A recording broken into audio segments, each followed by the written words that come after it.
Channel को subscribe करके video को लाइक शेयर करना ना भूलें। डिक्टेशन गति 80 शब्द प्रति मिनट स्टार्ट।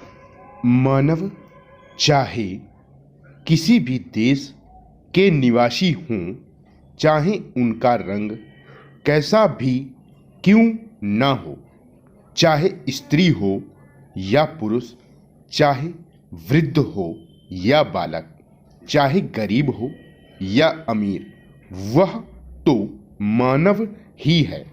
मानव होने के नाते प्रत्येक व्यक्ति के कुछ अधिकार हैं, जैसे स्वतंत्रता, समानता, शिक्षा, स्वास्थ्य आदि। ये उनके जन्म सिद्ध अधिकार हैं, इसलिए उन्हें मानव अधिकार कहा जाता है। परंतु दुख की बात तो यह है कि सदियों से एक मानव दूसरी मानव को उसके अधिकारों का हनन संपूर्ण विश्व में सदियों से चला आ रहा है।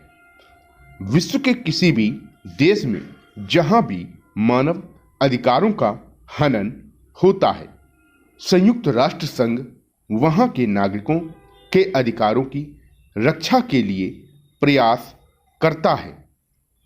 इन प्रयासों के बावजूद भी विश्व के अनेक भागों में मानव अधिकारों का उल्लंघन हो रहा है। इसे रोकने के लिए विश्व जनमत तैयार करने की आवश्यकता है।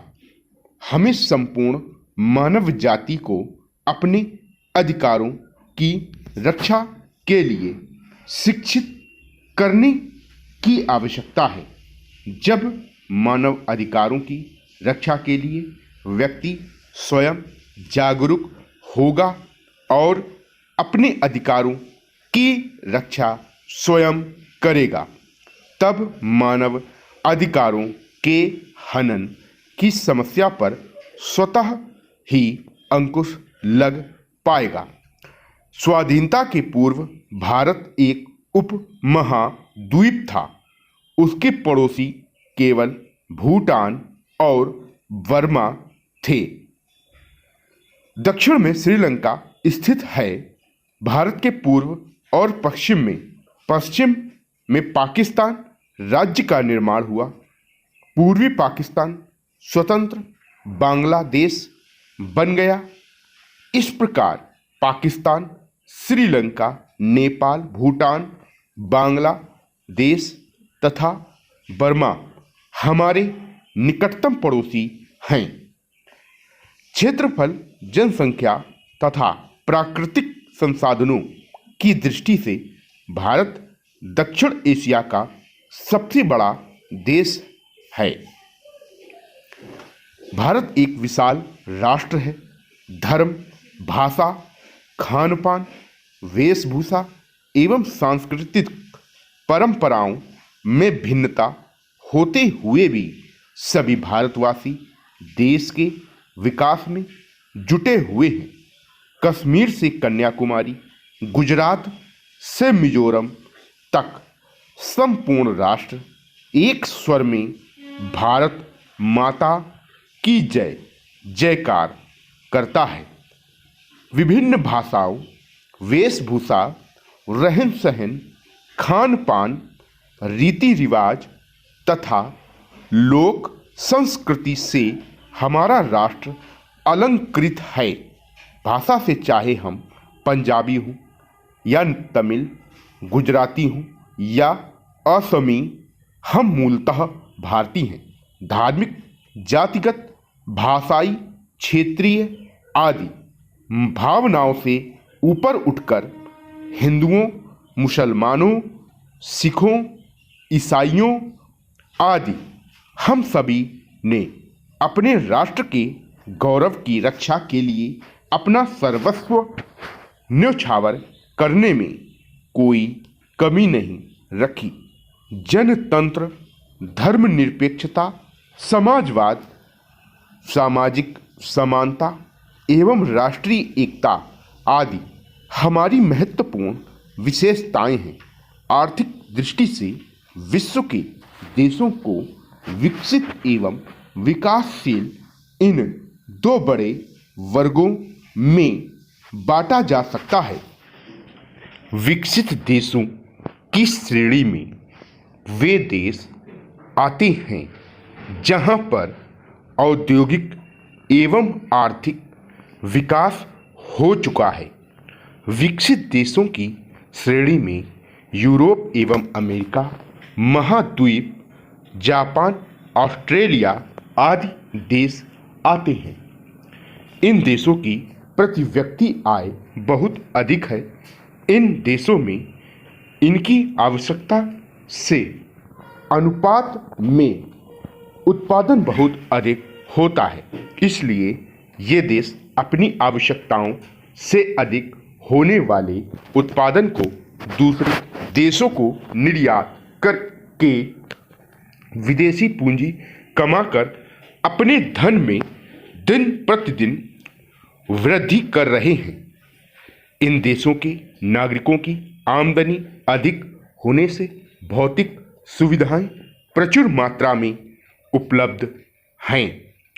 इनकी प्रति व्यक्ति आय बहुत अधिक है, इसलिए भौमिक दृष्टि से यहाँ के निवासी संपन्न होते हैं। इन देशों के नागरिक शिक्षित हैं और अपने आर्थिक जीवन का स्तर ऊपर उठाना चाहते हैं। इस कारण वे अपने परिवार का आकार छोटा रखते हैं। इसका परिणाम यह है कि इन देशों की जनसंख्या कम है। जनसंख्या कम होने के कारण प्रति व्यक्ति आय बढ़ जाती है।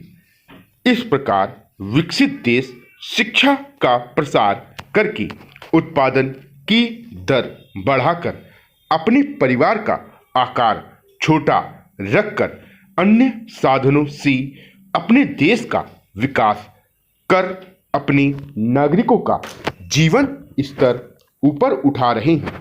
विकसित देशों से विपरीत अवस्था विकासशील देशों की है।